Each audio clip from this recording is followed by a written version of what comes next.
ambayo ni ya Sabato ya kufunga makambi. Umekuwa mwaminifu katika kila hali, na ninajua hata sasa utakuwa mwaminifu kwetu. Endelea kuwa nasi mpaka mwisho. Kwa jina la Yesu tunaomba na kuamini. Marafiki zangu, katika mwaka huu tumekuwa tukisema trust and obey. Obey and live, disobey and perish, the choice is yours. Na tukapiga hatua, tukafurahi sana kwa sababu ya wimbo wa makambi ambao unasema amini ukatii. Na nimeambia watu wote ambao walifika makambi, na hata wewe ambaye hukujaliwa kufika makambi kwa sababu ya shughuli mbalimbali, kusikia kwamba imani ndio inawezesha watu kutii. Eti hauwezi ukatii kama hauna imani. Ni lazima kwanza uje katika imani, uamini ya kwamba kuna Mungu, Mungu ndiye kimbilio lako. Alafu baada ya hayo unaweza kufanya nini? Unaweza kutii. Marafiki zangu, siku moja pasta mmoja wa kanisa hili letu la SDA alikuwa pasta kijana, na pasta huyu kijana maisha yakaendelea mpaka akajipata akiwa kiongozi wa kanisa hili, mahali ambapo walikuwa wanaishi pamoja watu wengi ambao ni wa kanisa ya Sabato. Na pasta huyu akawa naombi kwamba Mungu nisaidie ili niweze kupata mke mzuri ambaye atanisupport katika kazi hii ya utumishi. Nini hii na story hii inaendelea kusema ya kwamba pasta akaambia Mungu, ninataka kukuamini. Ninataka kukuaminia Mungu, kwa sababu Mungu, sikia kwamba mali na utajiri mtu anaweza kupata kutoka kwa baba yake ama mama yake, lakini mke mwema Mungu wewe ndiye unayepeana. Na kwa hivyo Mungu, ninaomba kwamba unisaidie, unitafutie mke mwema, uniletee mke mwema ambaye atanisaidia katika kazi hii. Mchungaji akapenda hatua zaidi. Hii ni hatua ya wale ambao wanaaminia Mungu. Hii ni hatua ya wale ambao wanaweka maisha yao kwa Mungu. Hii ni hatua ya wale ambao wako tayari kuamini na kutii. Mchungaji huyu akaambia Mungu, nataka kukupatia sign. Mungu, nataka kukupatia sign, na wewe pia unipatie sign. Niko katika kitabu cha Exodus 13:21 and 22. Biblia inaongea kuhusiana na sign ya Mungu, ishara ya Mungu. Mungu anasema kwamba wana wa Israeli kabla hawajaondoka Misri, Mungu aliwawekea ishara.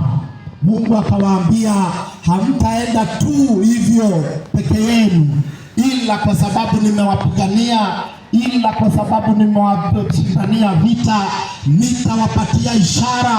Na Biblia inasema aje? Biblia inasema that by the day the Lord went ahead of them in a pillar of cloud to guide them on their way, and by night in a pillar of fire to give them light, so that they could travel by day and by night. Kwamba Mungu akawa mwaminifu kwao, akawapatia ishara ya kule ambapo angependa waende, na Mungu akawaacha wakiwa na uongozi. Biblia inasema masaa ya mchana Mungu akawaongoza kwa wingu. That is what we are calling the pillar of cloud. Mungu hakuwaacha wakiwa leaderless, ila Mungu aliwapatia ishara ya uongozi wake. Mungu akawaambia, hii sio tu ishara ya uongozi wangu, lakini pia ni ishara ya uwepo wangu. It is not just a sign of where I want to take you, but it is also a sign of my presence. Biblia inasema kwamba ishara hiyo haikuondoka, neither the pillar of cloud by day nor the pillar of fire by night. left its place in front of the people. Mungu alihakikisha ya kwamba masaa ya mchana wako na ishara ya Mungu, na hata masaa ya usiku wako na ishara ya Mungu. Mungu hayupo nasi tu wakati wa mchana, Mungu yupo pia nasi wakati wa usiku. He is with us by day, he is with us by night. Eti ishara ya Mungu haikuondoka wakati wa mchana, haikuondoka wakati wa usiku. Huyu ambaye mko naye, unaona kama anaweza sema amen? Anaweza sema amen ambaye mko naye? Mwambie rafiki, sikia, ati Mungu yuko nawe, kuwe mchana atakuwe usiku. Mchana ni lini? Mchana ni wakati ambapo tunafikiria mambo yako sawa, ninaweza ona mahali ninaenda, mambo yametulia. Mchana ni wakati mambo yako sawa, yanaendelea vizuri, wakati mambo yanaenda vile ulitarajia, hapo ni mchana. Sikia, eti hata wakati huo Mungu ako na wewe. Nayo usiku eti ni lini? Usiku ni wakati mambo huenda yakawa magumu. Ukiangalia mbele kuna giza hauoni, ukiangalia nyuma kuna giza huoni. Usiku eti ni wakati ambapo huenda mambo yamekuwa magumu, lakini hebu sikia, eti wakati huo bado Mungu ako na watu wake. Hakuna wakati wowote, sio mchana hata sio usiku, ambapo Mungu aliondoa ishara yake. Ishara ya Mungu inaweza tu kufuatwa kwa njia ya imani. Ishara ya Mungu, marafiki zangu, sio ya wale ambao hawajaamini na wako tayari kutii. Ishara ya Mungu anakuwa, yasikieni, ni ya wale ambao wako tayari kuamini na kutii. Mchungaji yule akaomba Mungu kwamba ampatie ishara, na wakakubaliana na Mungu, wakaongea na Mungu katika usaheri ya maombi. Na pasta akamwambia Mungu, sikia Mungu, eti kesho Mungu ninapoamka, maana hii estate yetu imejaa Adventista wa Sabato. Mungu, nitakapoamka kesho, msichana wa kwanza ambaye nitakutana naye, Mungu ninaomba awe ndiye. Mchungaji akaambia Mungu, Mungu ndio. Hata tena ninarudia kabla ya nilale, ya kwamba Mungu, wakati nitaamka asubuhi, msichana wa kwanza yule ambaye nitakutana naye, huyo Mungu awe ndiye. Na usiku ukaendelea na mchana ukafika, na pasta akaamka na akaanza kutembea katika barabara za estate hii ya Kiadventista. Akiwa anatembea kweli kabisa, Mungu akatuma msichana ambaye kabisa ni msichana ambaye ako katika miaka ya kuolewa, na pasta akamuona. Lakini pasta alipomkaribia akaona msichana ako sawa, msichana ni Mwadventista, msichana ako safi kabisa. Lakini sikia, msichana ni kipofu. Mungu ni kama haukuelewa. Mungu ni kama haukuelewa. Mungu, bali haukusikia maombi jana? Nilikwambia msichana ambaye ako sawa na anaweza olewa na pasta. Mungu pasta ataoa kipofu namna gani? Mungu, kwa sababu kuelewa, wacha turudi kwa drawing board. Wacha turudi kwa drawing board. Ninaona wanadamu vile ambavyo yule anarudi kwa drawing board. Sio wewe si Mungu amekosea, wewe ndio umepungukiwa na imani. Rafiki sikia, sio Mungu amekosea, sio Mungu amenyamaza, wewe ndio umepungukiwa na imani. Turudi kwa drawing board. Mungu akamwambia Mungu, ni kesho sasa. Mungu, ninasema kesho nikitembea katika estate hizi za Kiadventista hapa, ninaomba nikutane na msichana. Huenda awe ni msichana, ni mtoto msichana wa pasa mwingine. Huenda awe ni mtoto msichana amekuja kutembea kwa estate hii. Huenda awe ni mtoto msichana. Mungu tu, wewe Mungu, nasikia vile ninasema. Mungu, ninakuaminia. Mungu, enda mbele.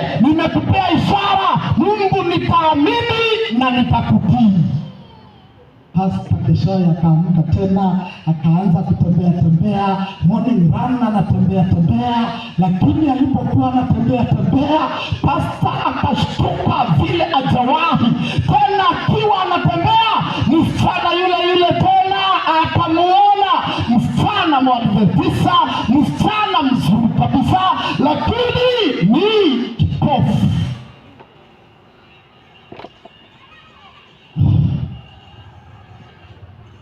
Hapa ninaongea na vijana ambao hawajaoa na kuolewa, ambao hata nao wanategemea ishara ya Mungu katika kupata mke ama mume mwema. Sikizeni vijana ambao mko hapa kama hao, ninawaombea neema ya Mungu. Ninaomba Mungu awaongoze, kwa sababu mke mwema, kwa sababu mume mwema ni Mungu anaweza kupeana. Kuna vijana kama hao waseme amina kubwa.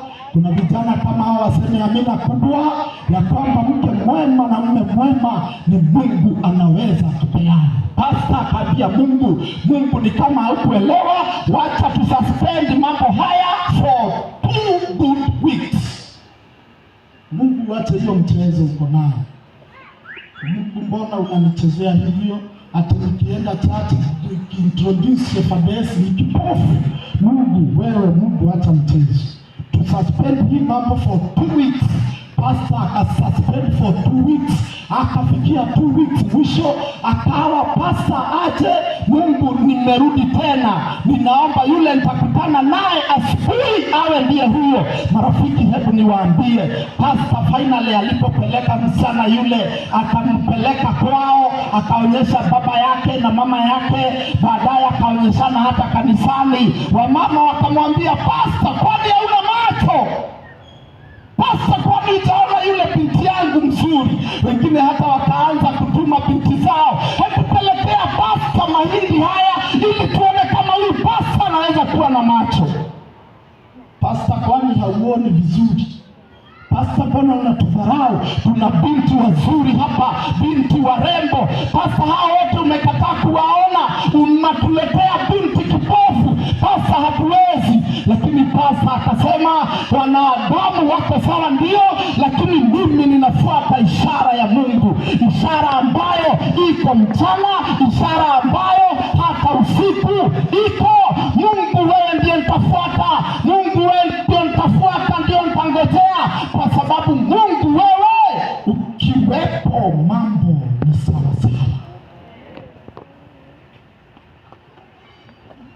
Tulifanya tu harusi hapo, ikakuwa boycotted na wengi, hata kwaya haikuenda, hata kwaya ya Diplomat haingeenda harusi ya aina hiyo. Pastor anawaangusha, mbona awe kipofu na binti wako wengi kabisa wazuri? Lakini tatu wadipo mwambie, mawazo ya mwanadamu ni tofauti na mawazo ya Mungu. Ukijua hivyo, hapa hawasemi, hapa hawana neighbors, hapa chini ya miti sikiseni ya kwamba mawazo ya Mungu ni tofauti na mawazo ya mwanadamu. Mwanadamu mawazo yake hayaoni mbali, mwanadamu anaona tu hapa karibu. Lakini sikia, kuna Mungu ambaye ameamua kuenda mbele ya watu wake, na akasema ya kwamba ishara yake haitaondoka mchana, haitaondoka usiku, itakaa pamoja na watu wake. Mungu anatafuta mwanadamu ambaye anaweza kumwamini na akamtii. Confusion nyingi ambazo tumejipata kwazo, depressions nyingi ambazo tumejipata kwazo, stress nyingi ambazo tumejipata kwazo, ni kwa sababu at a certain point of time in our lives we failed to follow God in a faithful manner. Tulikosa kumfuata kwa njia ya imani. Ukaona njia hiyo imekuwa ndefu, Mungu hiyo sitakufuata, wewe utatafuta njia nyingine.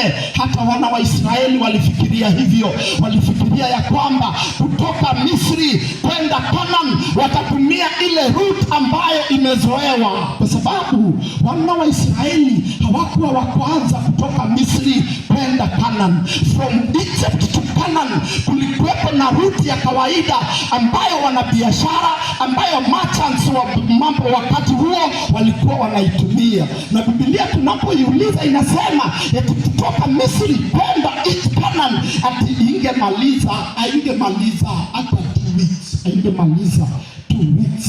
Lakini pia wakati walijitayarisha na wakajiweka sawa, eti sasa wanataka kuondoka ili waende Canaan, Mungu amewashindania. Farao yuko chini, gari za Farao za vita ziko chini, Mungu amewapigania na Mungu amesema sasa ondokeni. Wakaanza kufikiria watafuata ile njia ambayo ilikuwa imezoewa, lakini sikia, Mungu akakataa, akasema hamtaenda kwa maarifa yenu, hamtaenda kwa hekima yenu, hamtaenda vile ambavyo mnafikiria, ila kwa mchana nitaleta wingu na kwa usiku nitaleta wingu la moto. Mchana hilo wingu vile litaenda, mlifuate kwa imani bila kuuliza swali lolote. Rafiki, sikia, wakati mwingine Mungu huenda achukue direction tofauti na ile ambayo umezoea. Wakati mwingine huenda wingu la Mungu haliendi mbele, halirudi nyuma, limematch time na wewe rafiki umekosa kungojea, na kwa sababu ya kuchoka kungojea umeamini kuacha Mungu na kutafuta njia zako. Rafiki, ninakuhurumia, kwa sababu wewe bila Mungu utaangamia, utapotea.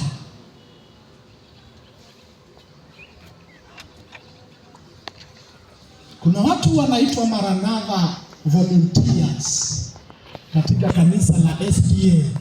Huwa wanasaidia kuchimba visima vya kanisa na huwa wanasaidia kujenga a one day church, inaitwa Maranatha one day church.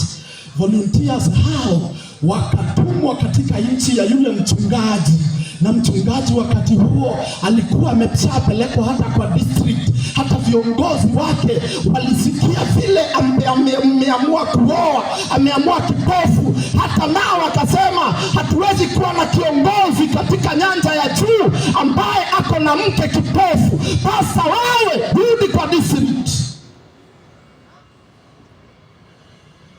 Maranatha volunteers wakajipata kwa district ya yule pastor na wakakaribishwa kwa boma ya yule pastor, wakawa na maisha yao for a whole week. They were hosted in this homestead, nyumba ya mchungaji ambaye bado hata hajapata mtoto. Bado wameishi na mke wake karibia mwaka mmoja sasa. Mke mzuri, mke msarabu, mke mkarimu, mke anayependa wageni. Lakini ole, kwa sababu mke huyu ni kipofu. Anapenda wageni, anapenda kuwakaribisha. Smile yake kwa wageni ni smile ya ajabu. Lakini pole mke huyu, kwa sababu hata baada akiwa na hayo yote, mama huyu ni kipofu. Wakafurahi kukaa kwa pasta, wakaplant one day churches sehemu nyingi. Alafu siku ya kuondoka ikafika na wakaomba pasta, tunakufurahia pasta, tunakupenda pasta, umekuwa mzuri kwetu pasta, tunaomba, tumeona vile mke wako alivyo pasta, si ukubali tu tujitolee sisi watu wa Maranatha volunteers tuende na mke wako kule. Kuna hospitali nzuri kule tumetoka, aangaliwe, aonwe kama macho yake yanaweza kuona tena. Pasta, kama haitawezekana tutarudisha mke wako na tuseme tulijaribu lakini ikawa ngumu. Lakini pasta, kama ni mapenzi ya Mungu mke huyu arudishiwe nguvu za kuona, pasta, tutafurahi na tutakuletea tena. Pasta akasema, mimi Mungu aliniambia nioe huyu na Mungu ninamfuata kwa njia ya imani. Hebu sikieni, alienda na akarudi, na pasta akapigiwa simu ambayo si ya kawaida asubuhi moja. Hata nawe ninaomba asubuhi moja upigiwe simu ambayo si ya kawaida.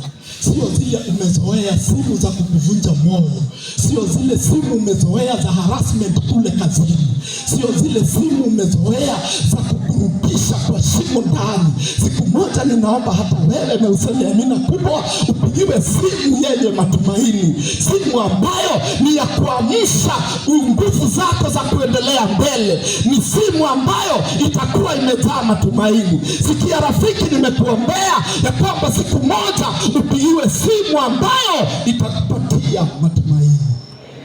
Pastor akapigiwa simu yenye matumaini, sio simu alizokuwa amezoea wakati alikuwa anaoa mama huyu. Alikuwa amezoea simu za kumwambia pastor, hiyo njia unaenda inapotea. Pastor, mbona unatuchezea hivi? Pastor, kwani umetupa njia?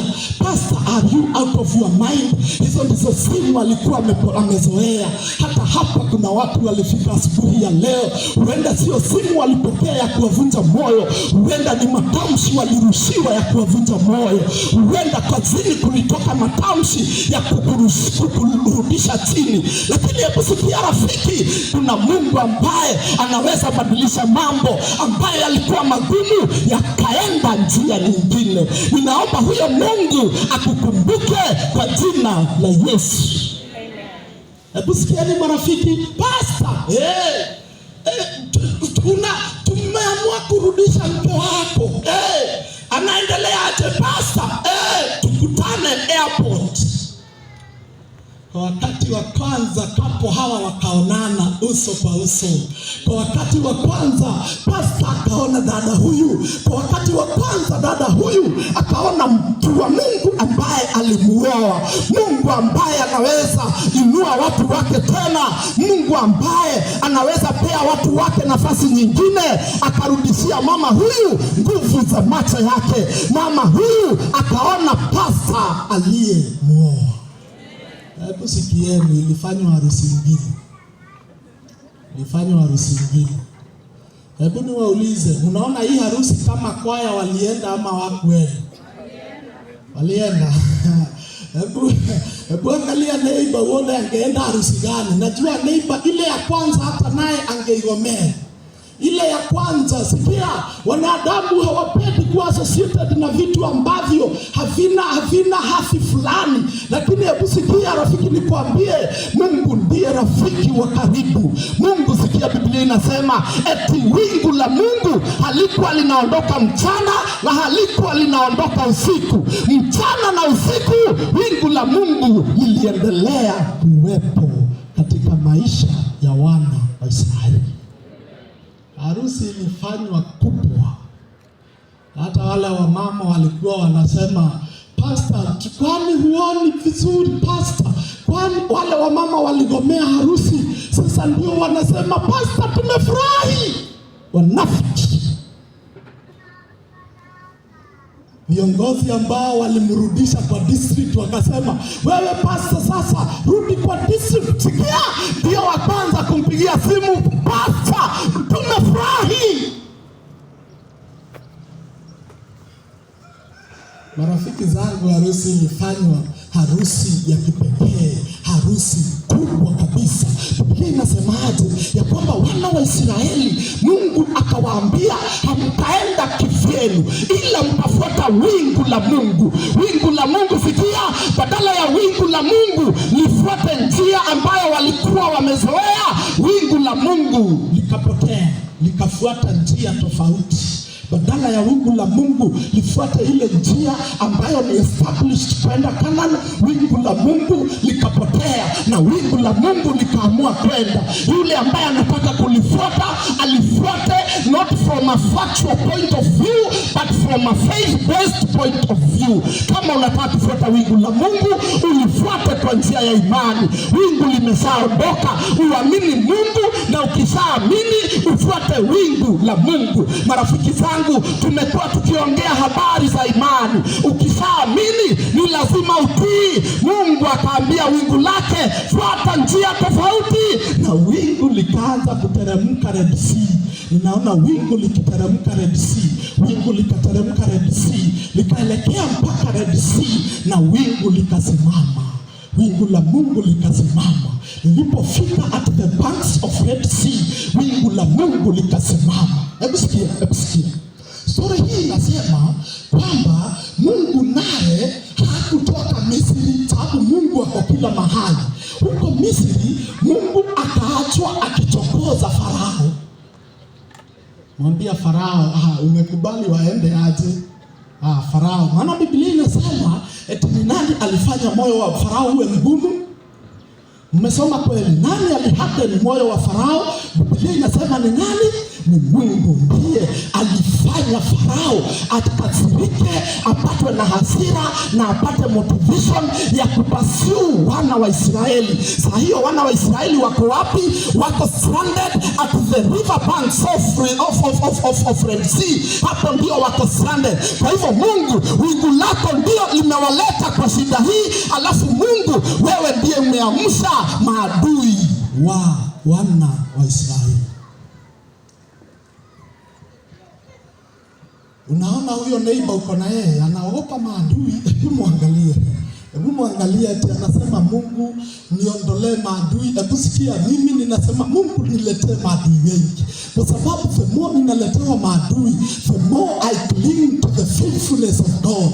Vile tu wanaendelea kuwa wengi, the more ninafuata Mungu. Nikiona maadui wamezidi, ninajua imani nayo imezidi. Mungu akaamsha maadui wa Israeli na akawaambia fuata wana wa Israeli. Hiyo wingu la Mungu limesimama. Wingu la Mungu limesimama. Hawajui waende right or left or whatever side, ama warudi nyuma. Hawajui waende wapi. Wakiangalia wingu lina match time. Hakuna mahali linaenda. Huyo neighbor ambaye mko naye, hata naye huenda ako in such a situation in life where ana match time tu, ana match time. He is not getting promoted. He is not getting demoted. Ako tu hapo, hajui aende mbele, hajui aende nyuma. Ako in a confusion status of life, hajui aelekee wapi. Huyo ndiye nataka kuongelesha. Nimwambie rafiki, sikia, bado Mungu hajamalizana na wewe. Mungu bado hajamalizana na wewe. Mungu bado ana mpango na wewe. Wingu la Mungu likasimama na Mungu akaamsha maadui. Uliza neighbor kama ako na adui.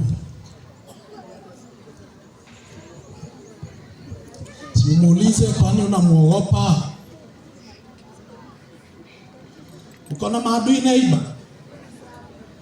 Maybe ndio walifanya hata ukapoteza kazi. By the way neighbor, ni vile hujaijua. Unaona ile interview ulienda, unajua ni nani alifanya upoteze? Ni huyo. Kuna jamaa anajifanya rafiki yako ndiye alichochea.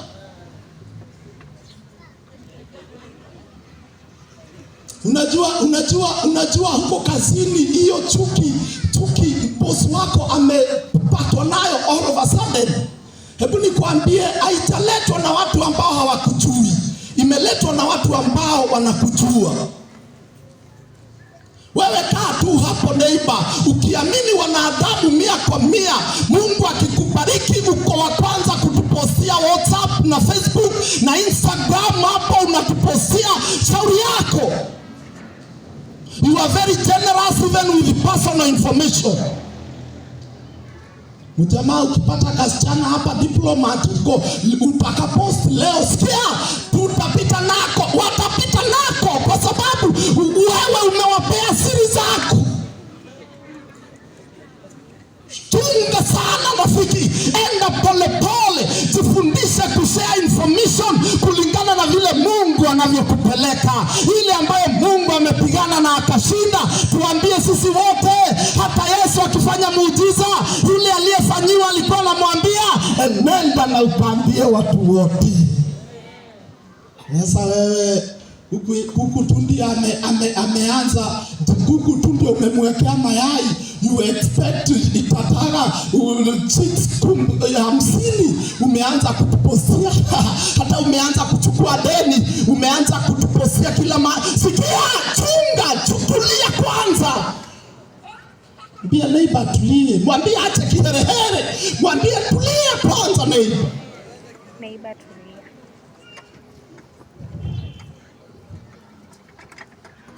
Mungu akainua maadui akainua maadui wa Israeli. Mungu akawainua. Mungu inua maadui kabisa, kwa sababu mipango yako ya kuinua maadui ni kwa niaba yetu. Mipango yako ya kuleta maadui, Mungu kumbe, it is for our own benefit, it is to our own advantage. Mungu hauinui maadui ili watumalize, lakini unainua maadui ili wakuje na washuhudie nguvu na uwezo wa Mungu katika maisha yetu. Mungu kumbe ndio maana huwa unainua maadui. Basi wacha waendelee kuja. Kwa mimi Pastor Frank Maina, nikiona maadui wameanza kuwa wengi, huwa ninaanza kufurahia, kwa sababu huwa ninajua kumbe kuna kitu Mungu ametayarisha hapa mbele. Sikia rafiki, Mungu kabla hajakufurusha tu, Mungu huwa anakuletea wasiwasi. Unaona kama mambo yameharibika. Saa hiyo umeona kama yameharibika, start joking, anza kujitayarisha, kwa sababu ya mibaraka ambayo Mungu yuko tayari kutuma upande wako. Dada mmoja alichelewa kuolewa. Dada mmoja alichelewa kuolewa. Akiwa tu kwa kanisa hii yetu ya Soya hii, church tu yetu ya Soya, dada mmoja akachelewa kuolewa. Alipochelewa kuolewa, wamama, sijui kwa nini pressure, wamama mnakuwa na pressure. Wati wewe ondoa jamu na sindangwa. Kwani wamama kuna mahali mnakuwa mmeitishwa order ya wamama ambao wameolewa.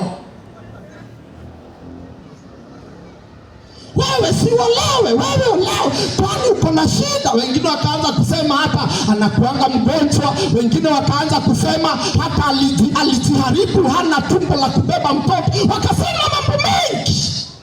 Dada yule akaumia sana moyoni na akaamua hata kurudi kanisani tena.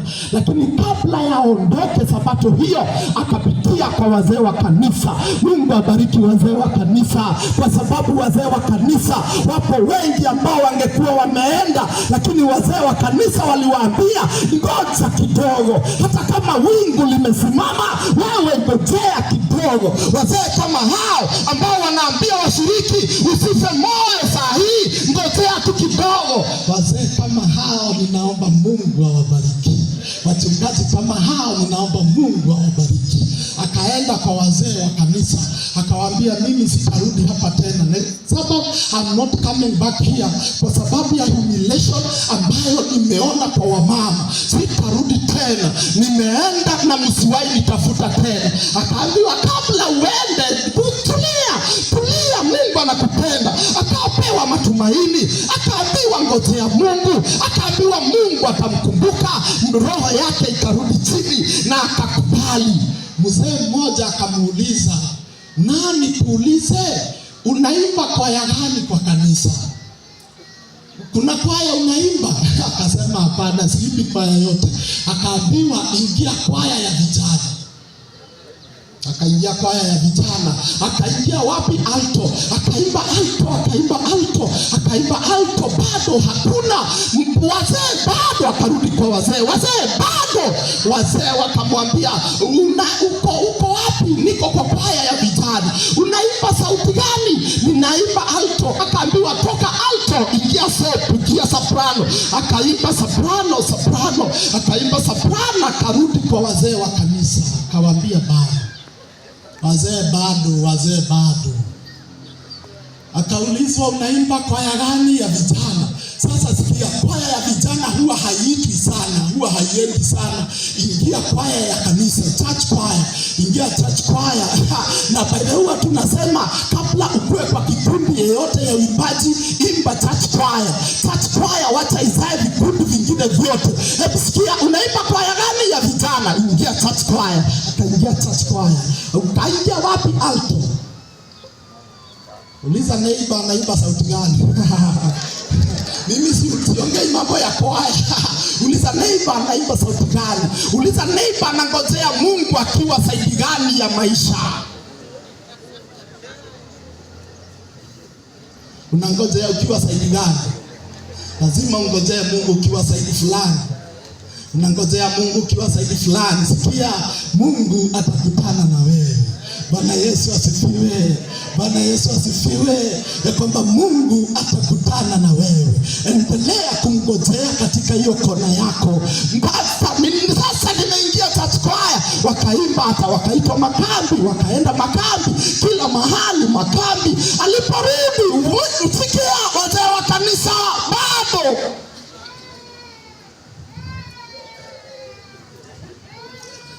akaambiwa sasa toka alto ingia soprano, na hata mwalimu ikiwezekana akupatie nafasi ya solo ya kusolo, akupe nafasi ndio uwe unatokea hapo mbele kidogo, una solo alafu unarudi. Hebu sikieni marafiki zangu, hebu sikieni. Wakati huu ambapo unachelewa, yupo mwingine ambaye Mungu anachelewesha intentionally. Watu waseme amina, ya kwamba wakati huo ambapo unachelewa, sikia, Mungu atachelewesha wengine. Mungu alikuwa anasema ya kwamba miaka 6 mlime mashamba, lakini mwaka wa 7 msilime. Shamba lipumzike mwaka wa 7. Hebu sikia, mwaka wa 7 ulikuwa wa kusimamisha wale ambao walitangulia, ili wale walichelewa na wao wawafikie. Mwaka wa 7 chakula ambacho kimemea kwa shamba mwaka wa 7 kilikuwa chakula cha wale mayatima, wale ambao hawakulima, wale ambao ni wamama ambao wameachwa na wazee wao, wale ambao ni vipofu, wale ambao ni wagonjwa, wale hawakulima, wengine wakilima na wakaachwa nyuma sana. Mwaka wa 7 ulikuwa wa kuwaleta ili wafikie wale wengine. Hebu sikia, Mungu hatakubali uchelewe milele. Mungu hatakubali uchelewe milele. Mungu akawa amechelewesha mjamaa mwingine ambaye ametoka sio hiyo kanisa, lakini kwa neighboring district.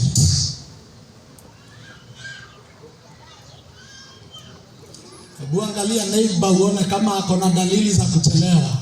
Sio kwa ndoa necessarily, lakini huenda kuna sehemu ambapo amechelewa.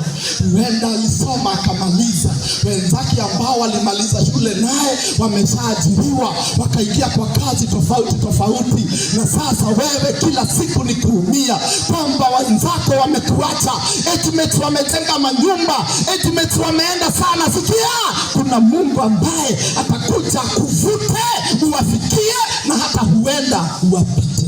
Kuna Mungu wa wakati wake. Marafiki zangu, hebu sikia, Mungu akachelewesha mjamaa mwingine ambaye alimaliza shule, ni wa hiyo eneo, alitoka district hiyo ikiwa larger district, lakini akaondoka, akaenda akasoma, akapata degree nchi za mbali, akapata degree, alafu akafanyaje, akaongeza masters, alafu akaongeza PhD ya kwanza, tena akafanya masters nyingine, akaendelea, na katika pilika za kusoma akafanya aje? I can't hear you church. Akafanya aje? Achelewa. Sio wewe tu umechelewa, rafiki. Kuna wengine Mungu amechelewesha. Akarudi home. Na aliporudi home, akarudi kwa church. Sabato akakuja church. Akaambia wazee, sasa hiyo district imekatwa, sasa ni district ile ingine. Msana yule ambaye amechelewa ako district ile ingine, alafu yeye ako district hii. Hebu sikia, kwa mapenzi ya Mungu akapanga sabato hiyo iwe district 7. Kuna watu ambao, vijana ambao wanatafuta wake, lakini tukisema twende district 7 na waendi. Shauri yenu. Tukiitana district 7 ama station 7 amunti, shauri yenu. Ipo mibaraka ya district 7, sema amina. Wengine ni kazi wanatafuta, lakini tukiitana district 7 hawapatikani. Sikia, uko kwa district 7, hatuendi tu kuhubiriwa, tunaenda hata kuconnect, tunaenda networking, ili hapa huenda huyu ako na nafasi fulani ya kukuajiri. Lakini tukisema kuja district saba, eti ulichelewa sijui sherehe, ulikuwa sherehe sijui wapi Friday, sasa unaamka asubuhi mapema eti kichwa ni mzito sitaweza kwenda. Sikia, chunga sana, utachelewa. Kaambia wazee, unajua nilienda nikasoma. Saa hiyo anaongea na wazee wa district hizo zote, inaitwa larger district, wote wako pamoja. Wazee, si unajua nilienda kusoma, sasa nimerudi. Kwani ulioa? Bado sijaoa. Kwa nini utaoa? Nilisema sitaoa mzungu kwa sababu nikioa mzungu sasa, alafu kwetu ni huko Keroka huko ndani, nitaenda kupelekea mama yangu mzungu, hasikii hata Kiswahili, mama yangu hata English hawezi elewa. Sasa nikasema sitaoa mzungu, nimerudi hivyo nilivyo. Kwa nini? Kwa sababu niliona maisha ya huko na ya huku hayataingiana pamoja. Eti huko kwenye alikuwa anasomea, hata choo za huko, washrooms za huko, eti zile ukiingia inakwambia welcome on board, inakushughulikia. Alafu ukiketi inakwambia songa left kidogo, songa nyuma kidogo, mpaka sasa. Nimesema hakuna kama hizo Keroka. Nimesema nikuje na Mungu atanibariki nikiwa huku Keroka. Unaona, yule elda alimwambia aingie kwaya ya vijana, akamwambia nasiongea vizuri na mimi vizuri aje, niko naye ambaye pia amechelewa. Ongea vizuri hata dakika moja. Elda mbio akaenda hivyo, akarudi naye akawaambia, mimi ninawaombea, hebu ongeeni, mkipatana harusi ifanywe. Ile harusi ilifanywa hapo, Bwana imba, ile harusi ilifanywa. Wale wa mama